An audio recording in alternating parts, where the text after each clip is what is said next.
Welcome to Amazing Mentor Series, Vivek sir. It's an honor to have you on our show. Thank you. So tell something about your childhood and hobbies which you enjoyed.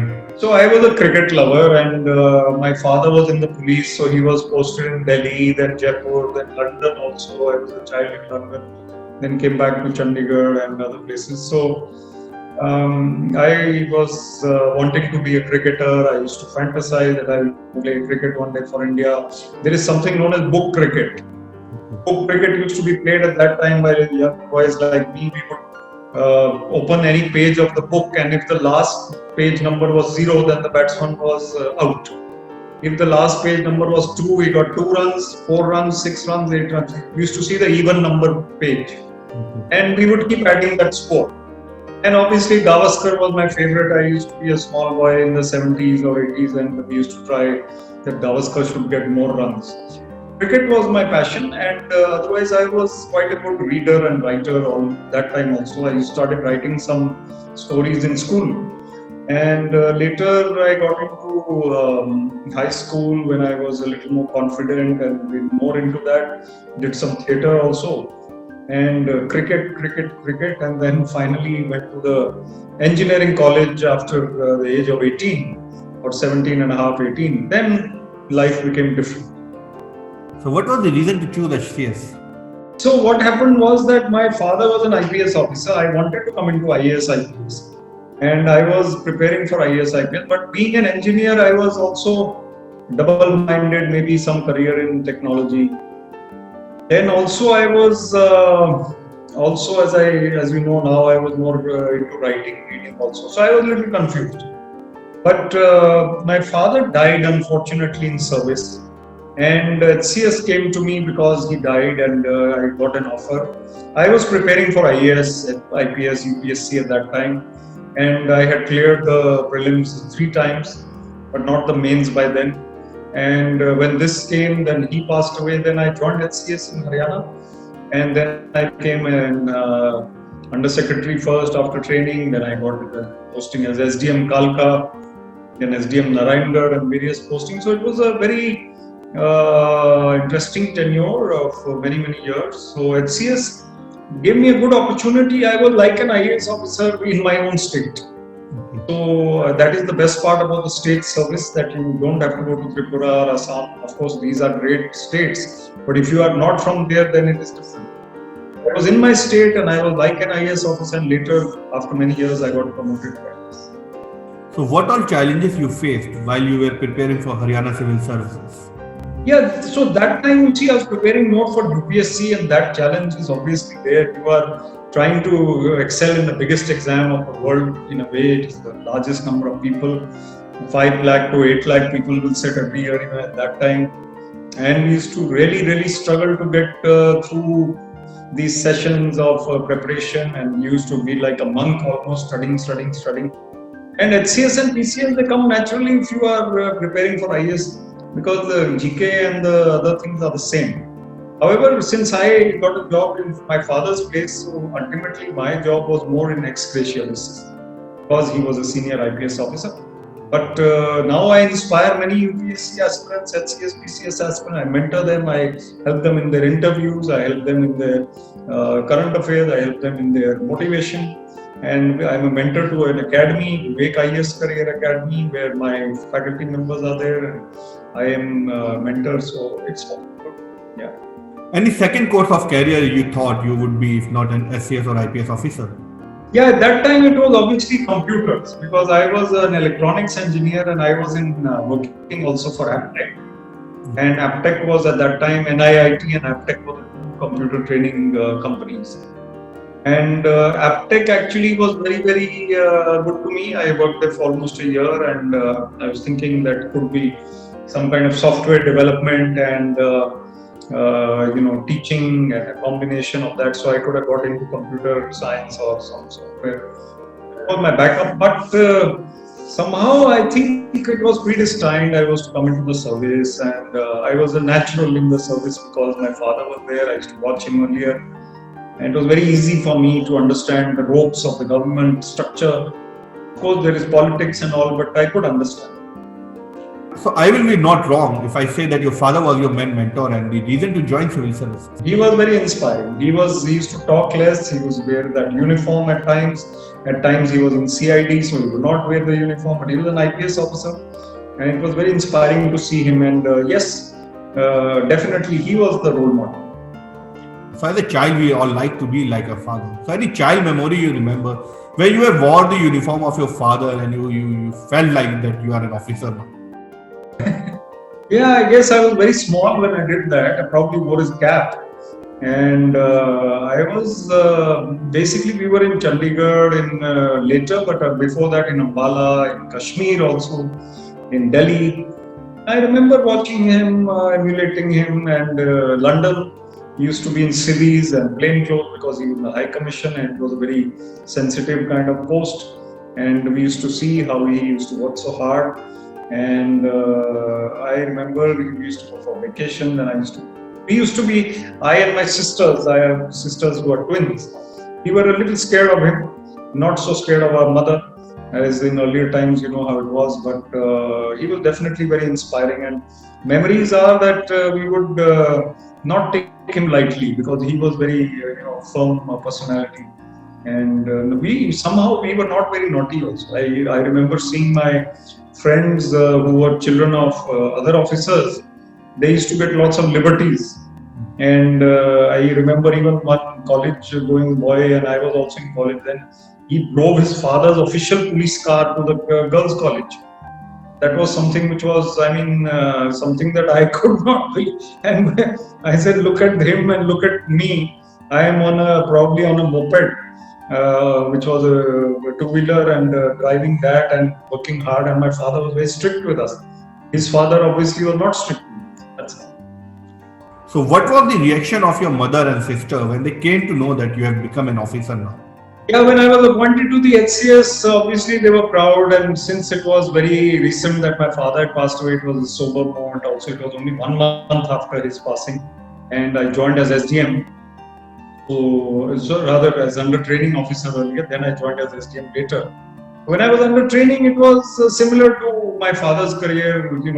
Some gypsy will be there or some car will be there, and then some driver will be there. So then even a security man was there for a while initially, then again. So it was similar. So their reaction was obviously they were happy that the service tradition of the family was continued.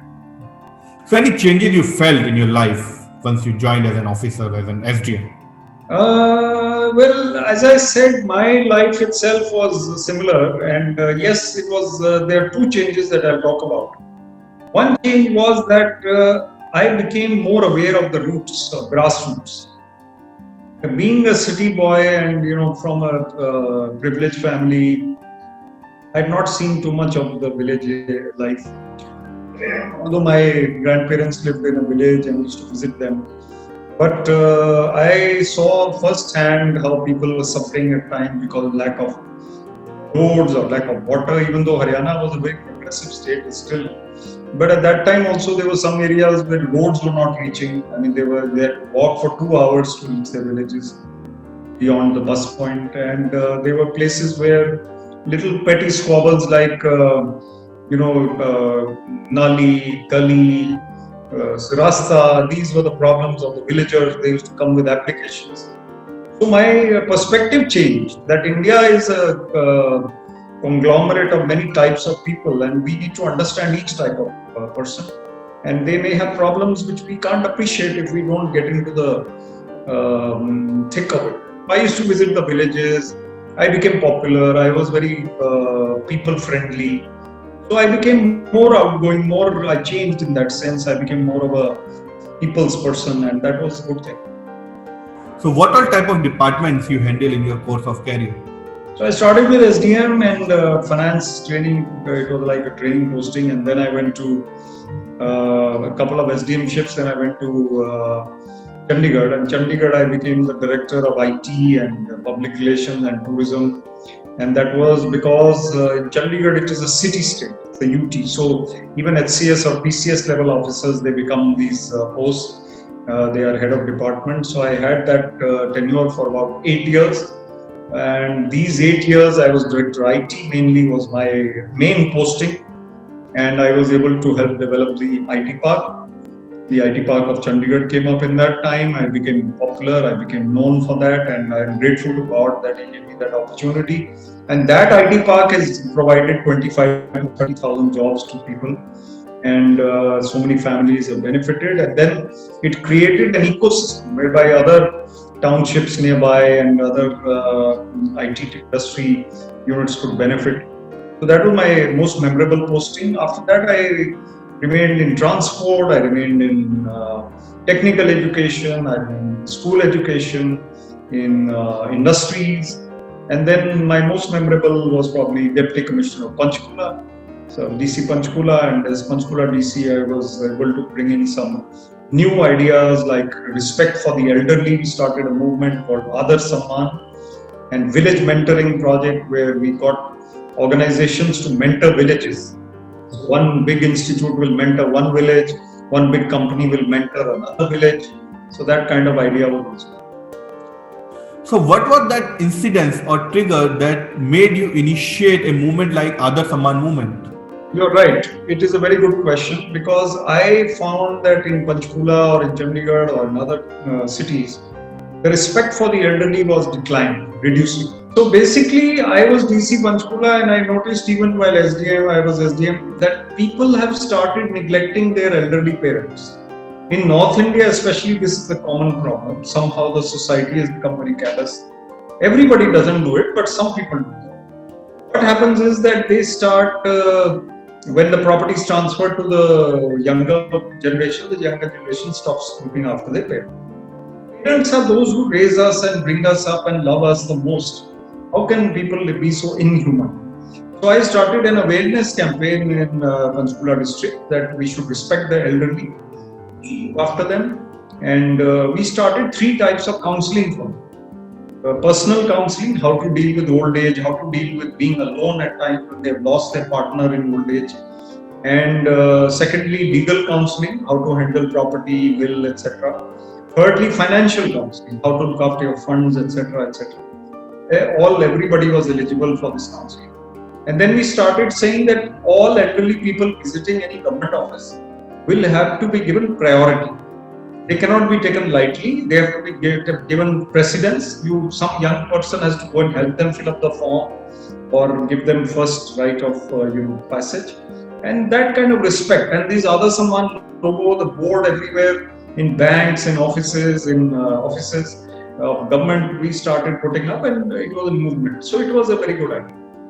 So every career has its course of challenges. So what are the challenges which an officer faces while he's on duty?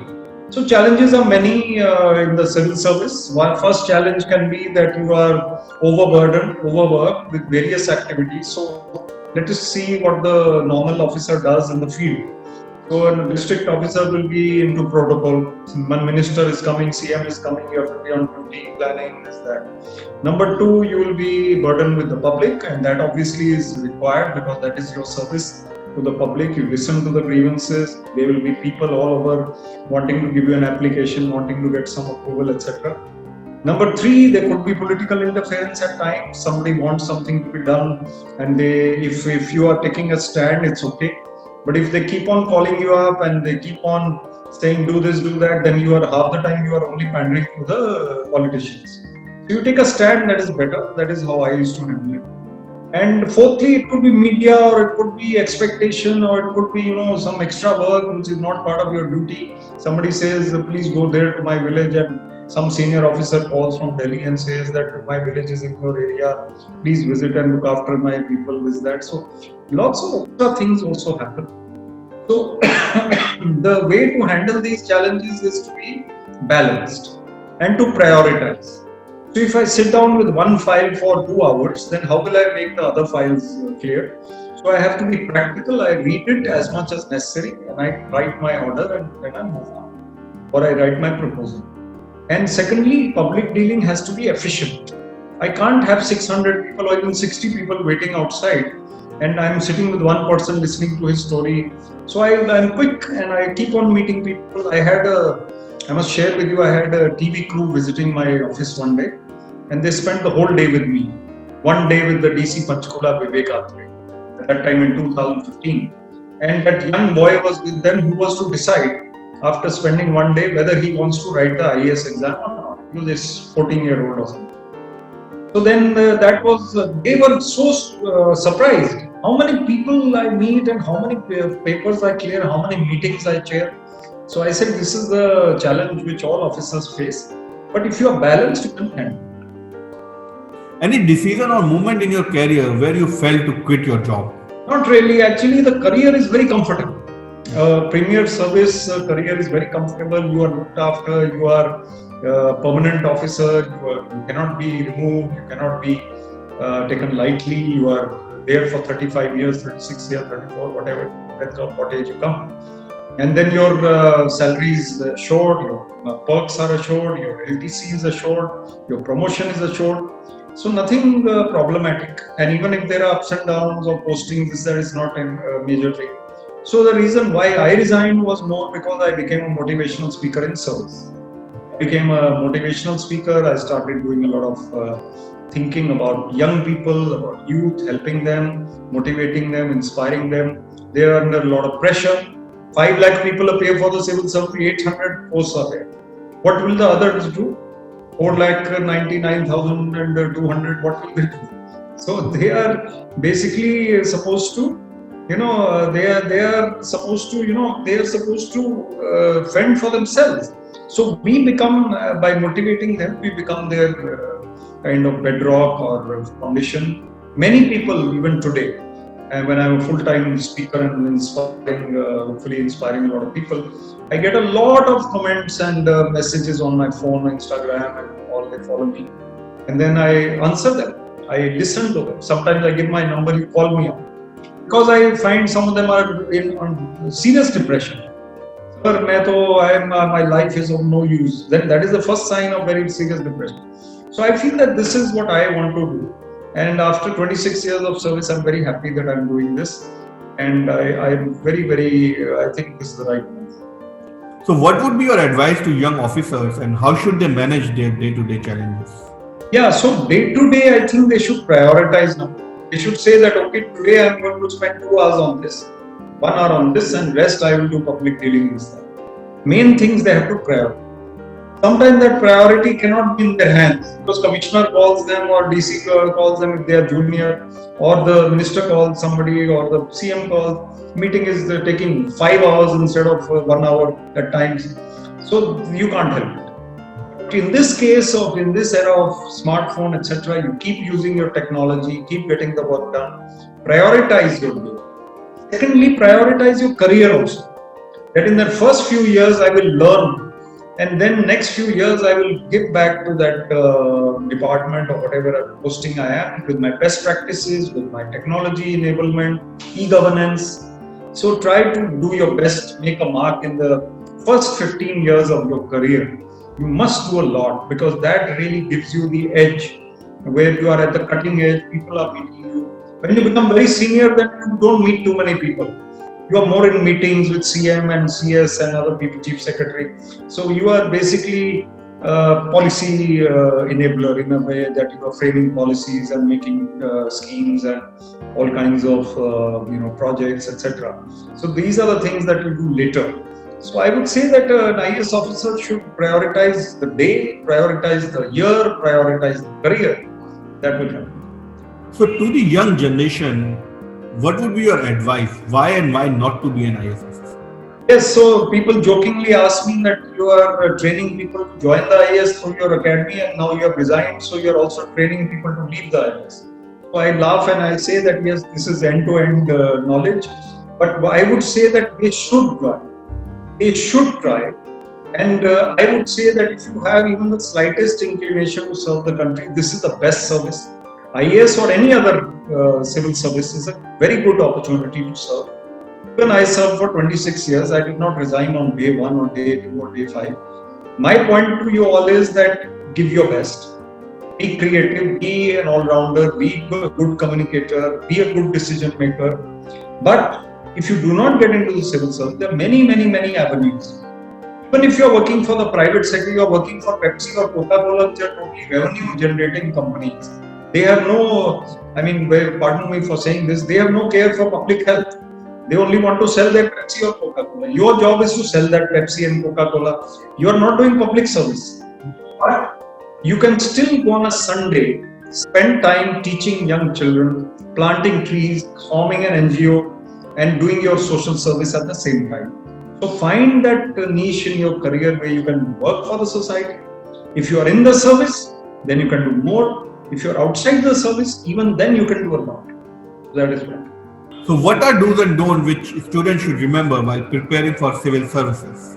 I get a lot of this because of my mentorship. So my point to them is that first make a strategy. Do's are that first make a strategy. Strategy, what is my long-term goal? 3 years I'm going to prepare for this exam. 1, 2, 3. If I get in the first time, obviously then I won't need to. But I will give 3 years. Don't give 6 years, firstly. So prepare a strategy that is smart. Prepare your subjects well, study hard, and be dedicated. Make a timetable. Don't slip from the timetable, because if you slip for 1 hour, then you will slip again. One slip will make it to 100 hours you have lost. So you have to be strict with yourself. Also give time for sports and recreation. You have to be mentally fit, physically fit, and balanced. The best students who get into the IAS are those who are physically, mentally balanced. You cannot be only a bookworm. You have to be aware, alert, all-rounder type people who get up in the service, and their personalities are better, their communication is better, their listening skills are better. So to the aspirant, I will say make a strategy and then work dedicatedly. Thirdly, develop your qualities: personality, communication, decision-making ability, body language, your positive intent. Don't be a negative thinker and complainant. That is something that many of them should avoid. Everybody should avoid. Don't be complaining of. These are the things I would say. So apart from student preparing for civil services, what general advice would you like to give to young generation? Yeah, that's a very good question. I always say, firstly, never become despondent or depressed if you did not get your first choice in your career. You may not, you may or may not. If you do not, then you have something else. And Amitabh Bachchan's father always said, Dr. Harivansh Rai Bachchan, Amitabh Bachchan quotes him many times, he said, Man ka ho to acha, man ka na ho to aur bhi acha. Now we might think, aur bhi acha kaise ho sakta hai? But that is what God knows better than us. If you did not get into IAS, maybe you become a corporate honcho, or you start an NGO, becomes world famous, you get the Nobel Prize.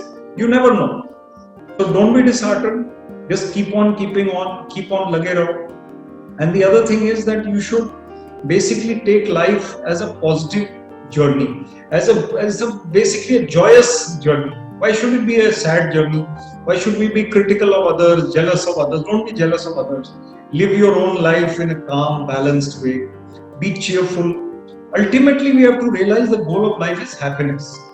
Happiness comes from not material acquisitions. It comes from within. It comes from peace within. So as I've said in my book, 52 Life Skills for Young Indians, it is called Finding Success Within. I've said in my book, Finding Success Within, that you find success, happiness, etc. in your own attitude. Be content and creative. Creativity gives you joy. Be good in relationship management. This is not a banker's thing, relationship management. It is for each individual. How are we with our family, with our spouse, with our best friend? If you don't have time for your best friend and your family, what kind of job are you doing? There's no point. So make sure that you take out time and balance your life, and you'll be fine. So last not the least, sir, what's that one line that defines Mr. Vivek Atre? One line.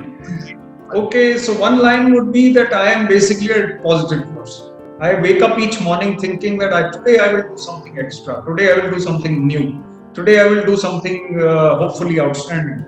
I never give up, and I always want to keep on improving. I think that's it. Thanks for joining our show, sir. It was a pleasure talking to you. Thank you, Gaurav. It was a pleasure. I enjoyed the conversation.